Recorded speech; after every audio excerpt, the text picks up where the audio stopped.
Hello, everybody. Welcome to this event. For those that don't know me, my name is Tony Schufo. I'm the Director of Sales for Control Consultants. And I'm glad to see quite a few people joining us today to talk about the Analytics Web and Dashboard demo. It's an extension of the Niagara framework, and I know it will add value to as a tool to what you're doing in the field right now. As a starting point, we have two guest speakers. We have Roxette Mancero Sanchez.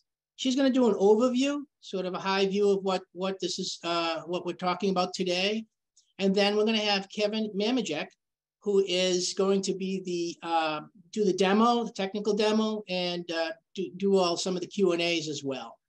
So just as a point of reference, you know, where our expectations would be about 45 minutes of a presentation and demo. We've put some time aside for Q&A, and by all means, we're anxious to hear your input and get your questions. Please use the Q&A button. Once the presentation is over, we'll be turning in time to answer those questions. So without any further ado, I'd like to pass this over to Roxette and get going on it. Thank you all for attending. Perfect. Thank you so much, Tony. Let me just make one quick change here. And can you hear me okay? Yes, we can hear you. All right. Sorry, guys. There we go. All right. Perfect. Here. All right. Okay.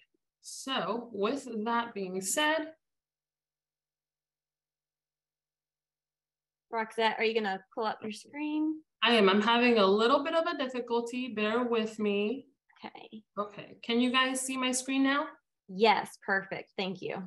Awesome. All right. So good morning, everybody. Welcome back. This is our third quarterly webinar with Control Consultants, Inc. And today's topic is going to be Niagara Analytics. So my name is Roxette Mancero Sanchez, and I will be doing an overview of what Niagara Analytics are and how they work, followed by a technical demonstration by Kevin Mamajek. Like Tony said, if you have any questions, please put them in the Q&A or in the chat, and they are being monitored, so they will be answered at the end. So without further ado, let's get started. All right, perfect. So I'm having a technical difficulty here, Rachel, with the presentation portion. Okay.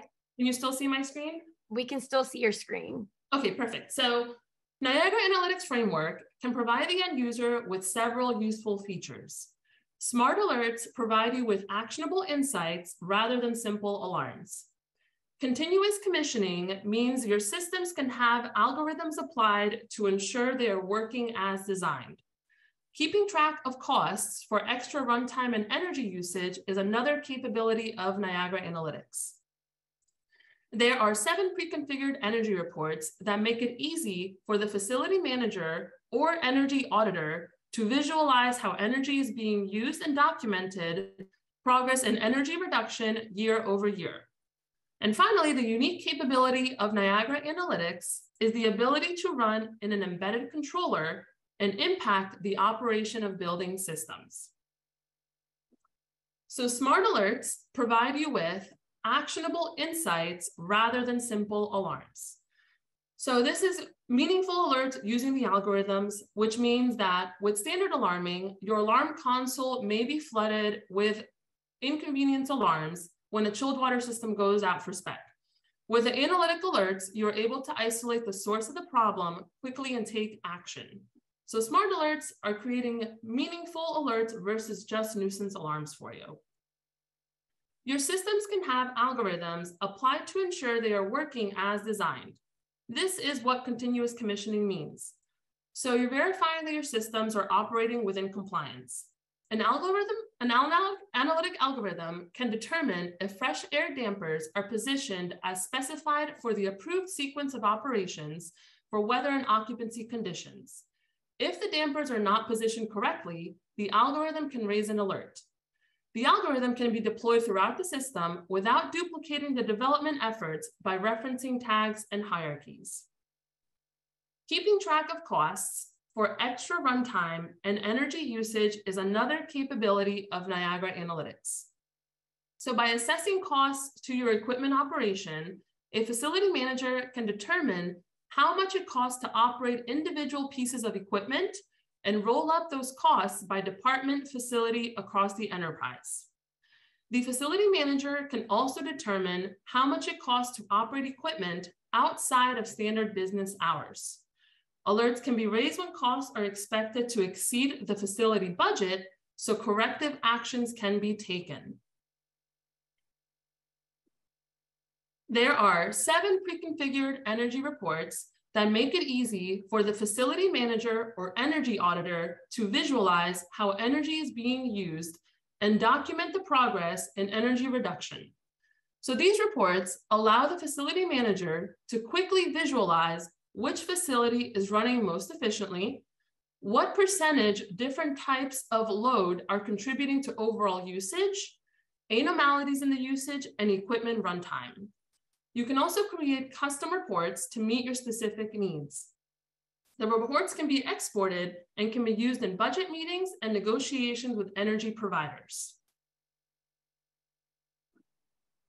Finally, the unique capability of Niagara Analytics is the ability to run in an embedded controller and impact the operation of building systems. So the Niagara Analytic algorithms running in the controller can evaluate real-time data and make control changes to save money.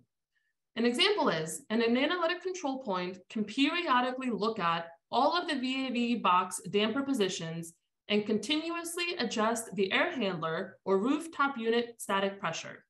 Supplying the minimum required static pressure can reduce equipment operating costs. So how do Niagara Analytics work? Typical analytic applications require designers to spend a large percentage of their time creating a data model before beginning the actual analytics application. Because a Niagara 4 application most likely has the data model designed as part of the end user navigation, designers can usually skip the data modeling phase and go right to building an effective analytics solution. VYKON Analytics leverages Niagara 4 tagging and hierarchies, including Niagara 4 dictionaries such as Haystack, establishing a common data model. Niagara Analytics uses Niagara histories, so no external database configuration is required. There are no additional applications or tools to learn in the analytics service. You're using real-time and historical data without requiring a separate server to store that data as well.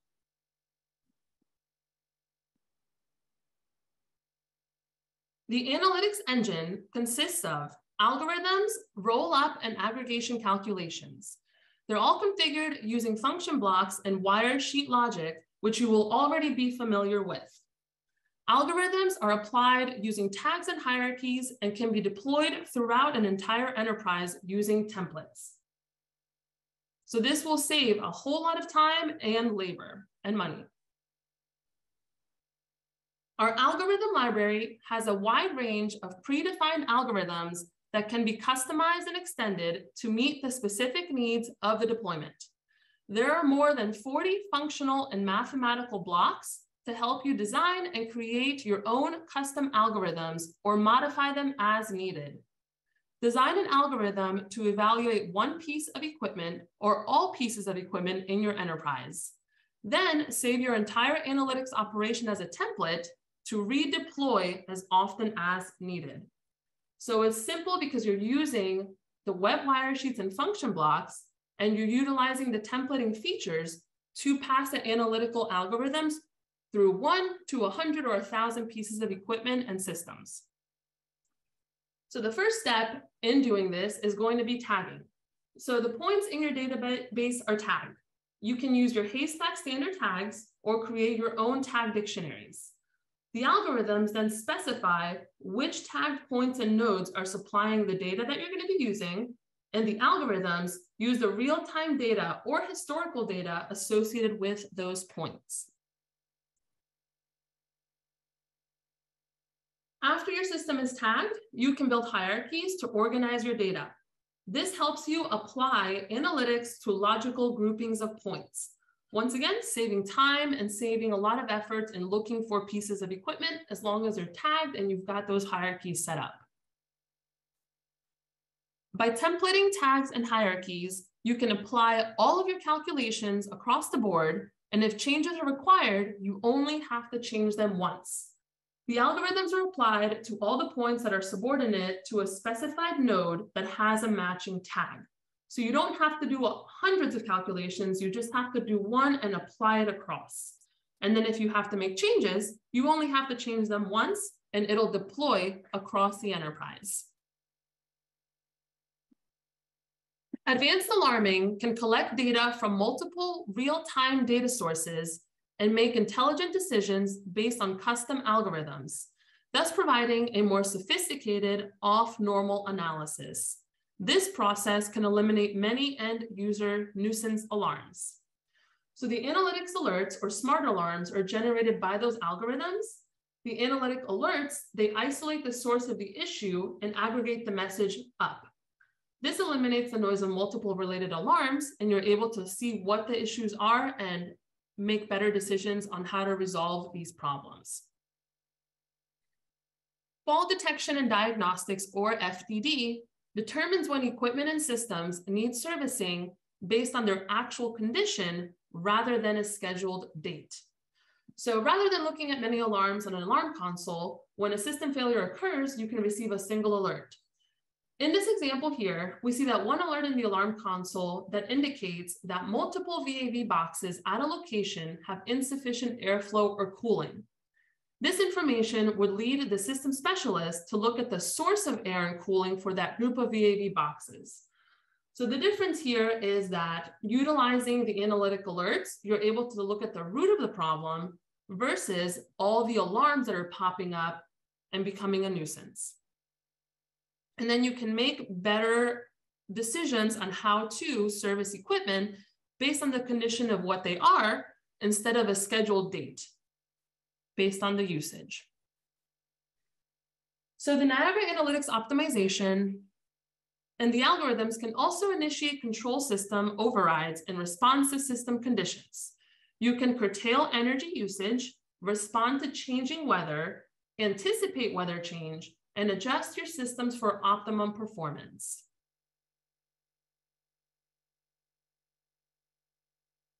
Energy saving strategies can be deployed throughout the enterprise. If you need to adjust the strategy, the algorithm can be changed and the changes take effect immediately throughout your system. So this is utilizing, again, those templates, the tagging and the hierarchies. You're able to do something that rolls out throughout every system you have that is working with those hierarchies and tags that you're creating those algorithms on versus having to go in and make individual changes throughout your system. VYKON Integrated Analytics lets you chart analytical points, alerts, and algorithm outputs visually. Choose from a library of standard reports or use widgets to build custom dashboards and reports on anything from energy usage to cost ranking to equipment operation.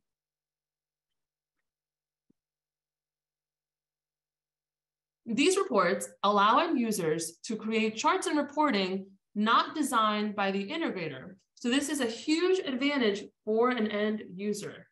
This allows them to have the power to create reports and do their due diligence without having to have a systems integrator involved in every step of the way and make changes constantly, and thus this saves money and labor by giving that end user that power. With the enhanced HTML5 visualization, interpreting and organizing information is easier than ever.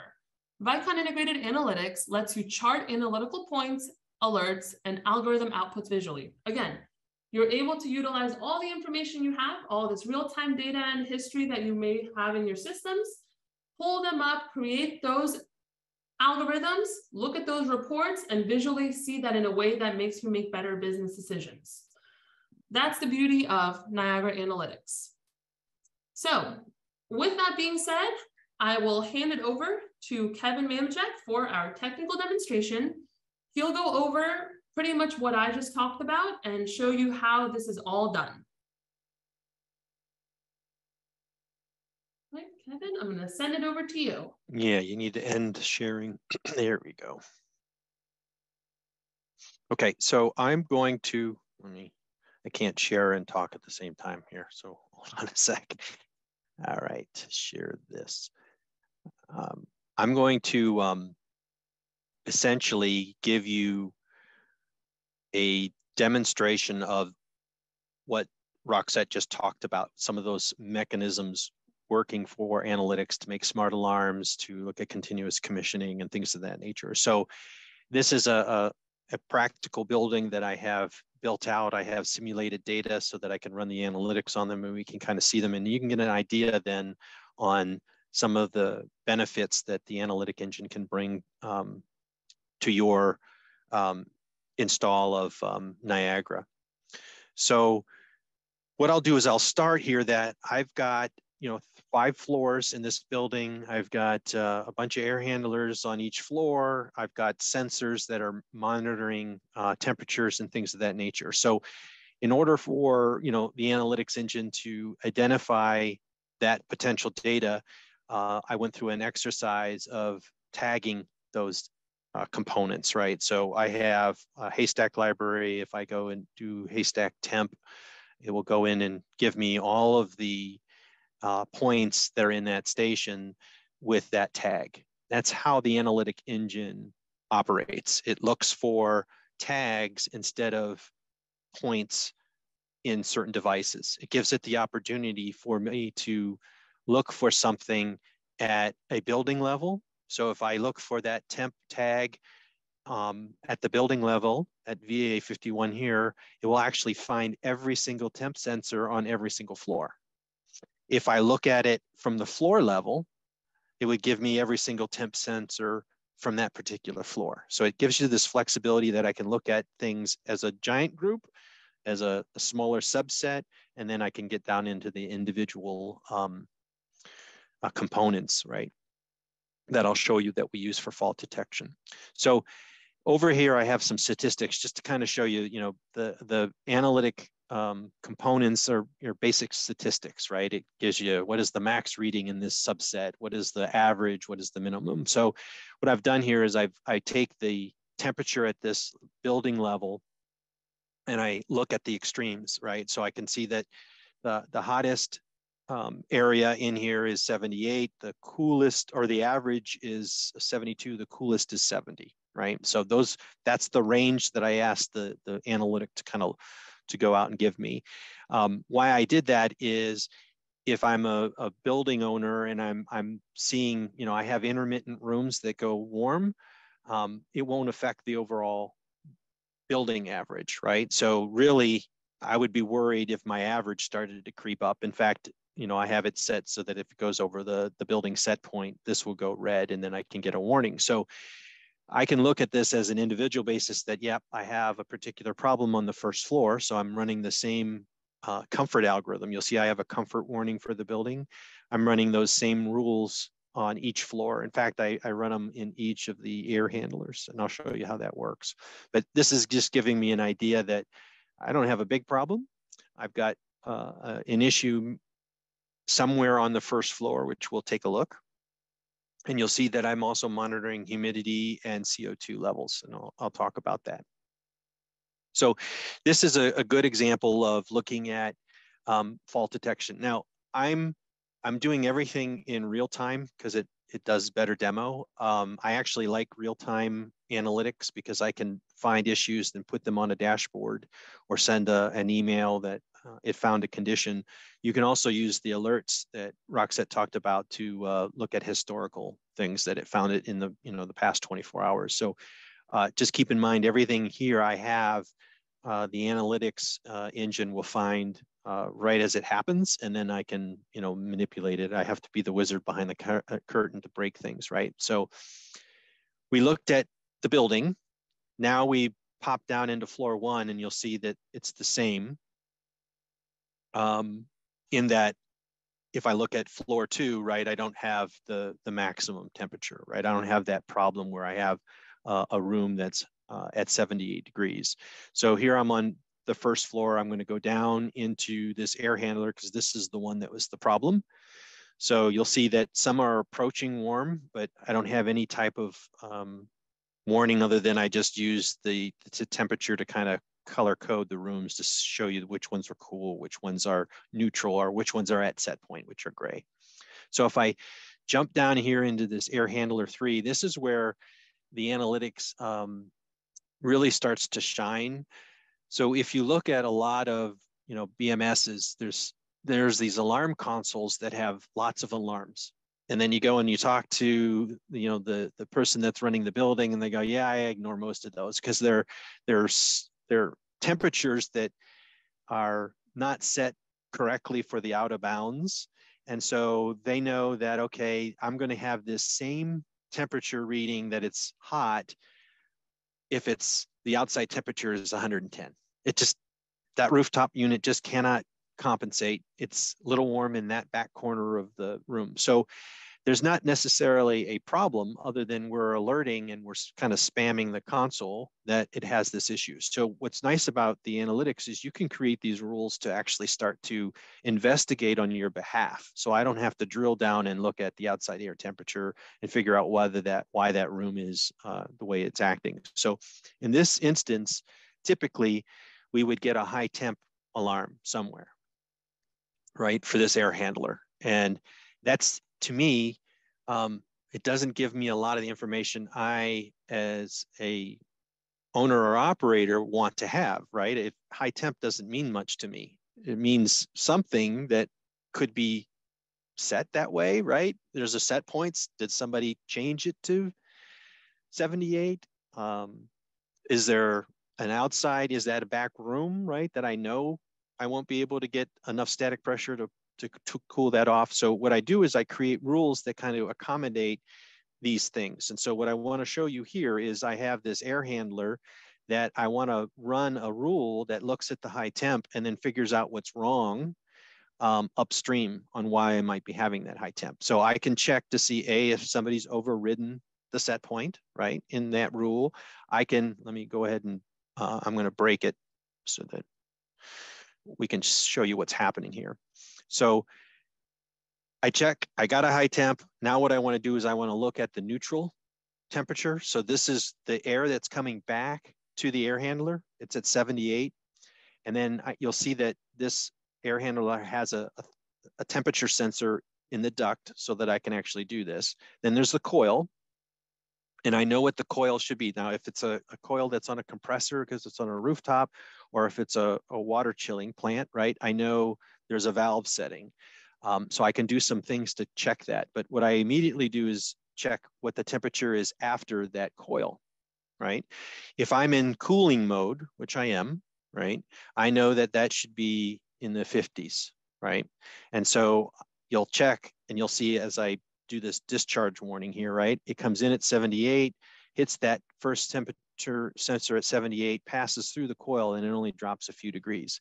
So my problem with this space is this air handler's cooling coil is not operating correctly, right? It's not giving the discharge where it should be. And that would be something that you have access to with histories to look at what the typical discharge is for that particular unit. So now I can send a smarter alarm, right? That says, okay, there's a high temp and it's because the cooling coil isn't producing the correct temperature, right? If this was connected to a chiller plant, I could actually take it another stage and say, well, is the valve open? Right? Has somebody overridden the valve and closed the valve? If the valve is open only 20%, I can actually tell the analytic that let's try to open it larger to see if we can accommodate the high temp, right? And so you can actually use the analytic engine to do kind of command and control. You can actually have it try some things before it shoots an alarm up. So those are some things that you can think through on how you can use the analytic engine to make things a lot smarter, a lot easier for the operator to see. Now, keep in mind, the analytics that we have here is a toolkit. It's not something that you put it in, it's out of the box, you get all this functionality. I built this functionality looking at examples. So this is one of the ones that I saw a lot of customers ask about. And so I built that analytic into there. And what that looks like is, I have that, we're at Air Handler 3, right? I have this diagnostic folder that I created. This is my analytics. I put a little interface on there just so that I can, troubleshoot it. But when you look at the wire sheet, these are basically what's happening. It's executing these and it's watching over this air handler. And as these rules, I either get pass or fails through the rules, and then I can take those results and do things down here at the actual air handler layer. So this is one of the important distinctions about what they call edge analytics, is that it's operating inside the building where it can actually influence the system to try to correct that issue. If we look at how we can use analytics more of like on a building level to see efficiencies in power. And by the way, what is my time window here? I go to. You're still good. You got about 10 more minutes before we open for Q&A. Good. I haven't seen questions come through either. So until then, you're good. Okay, good.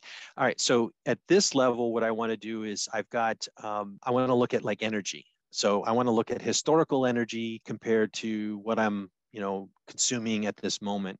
So what you'll see here is I just built a little tiny dashboard to show the last 8 hours. So this building was unoccupied, and then we went in occupied mode for the office hours. If I click on this, I've got the same graph for the last 24 hours. So again, I can see how the building goes down into unoccupied. Better yet, this was a question that I had from a customer on one of these analytics sessions where they're like, okay, how do I look at what my past consumption was and compare it to what it is at this moment, right? And so there's a lot that can go into that, right? There's how do I pull out weather so that I don't have, these results that are there. So you can weather normalize these things. But what I've done is I took the consumption. The more history I have, the better the average is, right? To show you what your typical building should be doing. So here I have a 5-year average, and that's that purple block. And then I just went back 5 years and showed you how much over or under I was of that average. Okay. So that's a nice way of kind of watching how my building is performing year over year.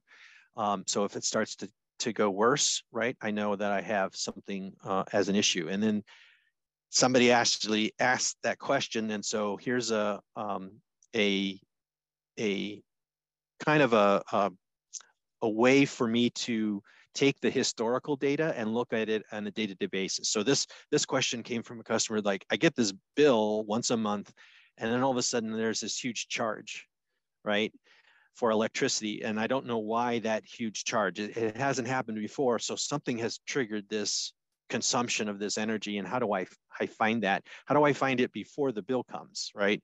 So what we did is we talked through what they might be looking for. And so if I have historical components of the rooftop units, because they're on a sub-meter, I can watch the consumption over and compare it to the actual average or last year's average. And then by setting a percent warning, they can go in and say that, hey, out of last week, I had 5 times, 3, 4, 5, that I was way over the average. So something is happening that now I have in a daily basis that I have an issue that I want to track down. And then I can start to look at things where the subs are coming from, right? So if you look at some of the energy components here, I can go down and say, all right, of my energy, right? These were these charts that Roxette was talking about. 84% of that energy coming into the building is consumed by the HVAC system, right? Or the plugs in the office, or the equipment closet, right? If I have a server room, or the outside or inside lights. So the basic charting that we give you in the Analytic engine gives you the way of representing this in a chart. You can look at aggregating things together. So again, with analytics, you can take these different subsets and add them together. So here I don't have a meter for the complete consumption of energy for the building. I have it in submeters. So as a building owner, yeah, it's nice to see the subs, but I don't want to get out Excel and add them all together. I can then aggregate that data set together so that I have one graph to show me the consumption of the building throughout the day. Okay. So those are just some of the simple things that you can do with analytics. I'm using the analytics to actually pull, if I have a sub solar array, or I have alternative energy with batteries, I'm using the analytics to kind of add up all of the panels so that I don't have to manually go add them all up together. I'm just using the analytic engine and tags to add up each bank so that I can see how much output that I'm getting from those solar panels. And then I can use Niagara to help prioritize charging the batteries. So an example of this was a hotel has desalinators that they need to run at night.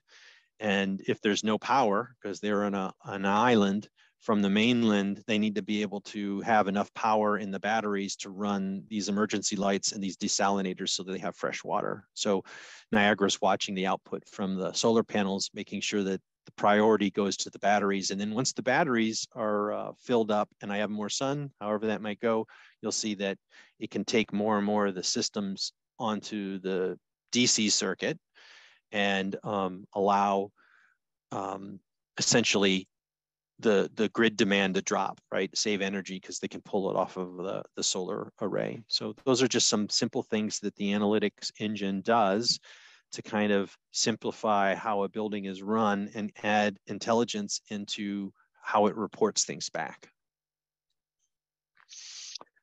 So that's all I wanted to cover. If there are any questions, we can address those as you put them in the Q&A. Awesome. Thank you so much, Kevin. I did get a couple of questions in chat. So if anyone else wants to pop in their questions while we answer those, feel free. I did open up chat for everyone. Earlier it was closed, but use the Q&A feature or the chat feature as you please. While that's being said and done, I will go ahead and read these questions that I received. So this one's a two-parter. Will using the smart alerts eliminate the alarm console? How do they work together so that I do not have to manage two alarm alert consoles?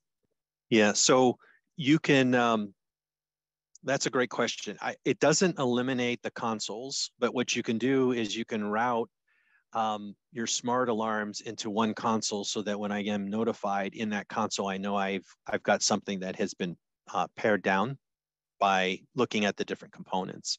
And again, with that alarm console, I can, do escalation and things of that nature in email. So it doesn't get rid of him, but it simplifies how much information is in there, right? So a lot of times you'll see HVAC consoles.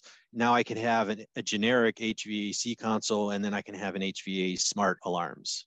And that should always be empty, right? Because it's evaluating what's happening by the rules you set. So, another example of that on this room usually is hot because there's an outside door that opens, right?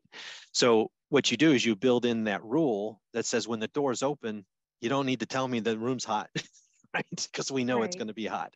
So that's how that usually works with those alarm consoles.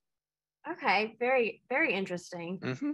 Okay, so second question that I received is there an Analytics 101 class that's available to start working with analytics and on a small scale before deploying a project? Yes. So this is the station you see here is like a couple years of me working through how the analytics works in Niagara. We've created some YouTube videos to kind of get you started. There's 8 of them up there that talk about the analytics service, what that does inside of Niagara. So it walks you through this service process. It talks you through how you have to use tags. Really, if you don't have tags in your Niagara station, you really can't utilize the Niagara Analytics engine. So you have to have tags. So there's a video on how to tag, how to use a tag rule instead of direct tagging. So all of those are covered under the Tritium YouTube channel. There's also online courses that Tritium and their partners offer that go through the basics of creating an analytics set of rules inside of a station. Very cool. This question is probably very similar to what I just asked, and maybe the answer is what you just answered as well, but we did get a third question. Do you have training or a demo station built with examples of the analytics being applied that you can share? Yeah, that's always a, every time I do this presentation, I get that question. So this station is actually, if you go to our Niagara Summit videos, I do an analytic track, and this station is up there. I also have in various places under the YouTube videos an example station that is essentially how it's kind of like my sandbox. Anytime I get a question I can't answer, I go and try to create that in that examples for the next time that somebody asks that question. So that's also offered. The only caveat I will warn you is these are real time. So my polling rates are fast because I can't wait, you know. Typically you don't do these every second. You do these every hour or every 15 minutes, however it is. So be careful when you borrow, when you put it in production, you think, oh, how many units do I have? I have 5,000 devices. I shouldn't use Kevin's polling every second because that will swamp things down. So that's the only caveat I have. Got it. Good to know. We have another question. Can you show us how the reports are generated for an end user, and how savvy would they need to be in Niagara to create the reports? Yeah, so in this station, I built out a dashboard that has the reports that allow me as an end user to go in and manipulate, you know, the months. I can go and say what's last month, last week. I can save that in my dashboard so I don't have to do it. There's also a report writer that's all HTML. And this is more of an instance where I have a hierarchy, right? And I have that hierarchy so that I can drag things to and from. So this one allows me to drag things in and out impromptu. I don't have any, there's no dashboard along this. It's just a saved report. I can manipulate what I want, what I don't want. I can reset the times, whether I want certain weekends to be taken off. So this is very easily consumed by an end user. It just needs to be exposed in the Niagara station to allow them to have access to it. And then they can go in and create reports. You can say a new report. It lets you choose whether I want a spectrum, an average, aggregation, and so forth. And then they can save it. And you can, you know, do multiple folders and things of that nature. So this is more geared towards ad hoc end user. It's a tool that an energy manager goes, well, I don't, you know, that's great for those things, but I want to check this. This gives them that functionality. Seems very intuitive. Well, I don't have any more questions coming through. One last call for anyone who wants to pop in a question real quick. We do have a few more minutes on the clock. I'm gonna give it just a second. Oh, here we go. What are your recommendations for points to utilize in the free analytics points that come with the service? Great question. So the easiest, you know, low-hanging fruit on that, right, is depending on where the points are, right? So if they're in a Jace and you've got maybe one or two rooftops, you could do some nice analytics to watch the rooftop as a diagnostic mode. Or if you look at energy, right? If I have, maybe I don't have subs, I just have one energy meter. I can bring that into Niagara and I can do all of this historical stuff. And I'm really only using one point for this, right? The point is the sensor that you use to analyze, I don't need to worry about how much data I have or how many years I have. That's that one sensor.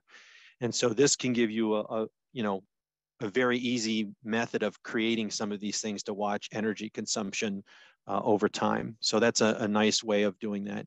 I had an example of a university that had 200 rooftops, and they just wanted to use the points to kind of watch the set point and the return error. And if it was over the set point by plus or minus 3 degrees for 3 hours, they just wanted to know about it. And that was very easy for them to get installed and up and running to test out whether they want to have analytics in a broader level at the supervisor. So there is definitely ways you can use those free points to test the waters.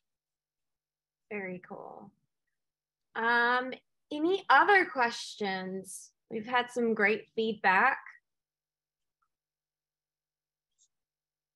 I'm gonna call once, calling twice.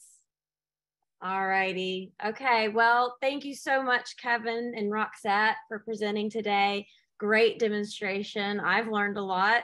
What I'm going to do now is I'm going to turn it over to Tony to close this out and thank our guests. And I'm also going to go ahead and share my screen so that way if anyone has questions following this demonstration, they can reach out to our experts here.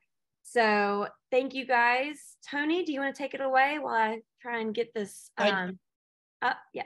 Definitely. Yeah, no, absolutely. Yeah, great job, guys. Thank you very much, Kevin and Roxette and the entire team. And thank you to everybody that attended today.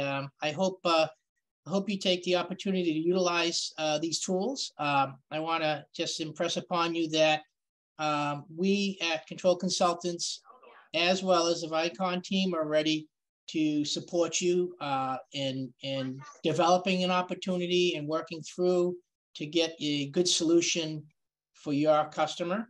And just don't hesitate to contact us. Rachel's put up our contact information. I'll be happy to work with you. We'll be happy to work with you. In addition to that, moving forward, we've started the process of quarterly webinars, and we're going to continue to do that. We have one coming up that will be of great value, which we'll keep you all in the loop for an invite on. We're going to be doing a Niagara security discussion, and I think that will just round out everything that we've been doing with these webinars. So I hope all of you enjoyed this discussion and meeting today. I hope you got something out of it. Do not hesitate to contact myself or the team with any questions at any time, even after this meeting. So thanks again, team, and thanks to all that joined us. So thank you, guys. Be on the lookout for an email with links for this webinar recording.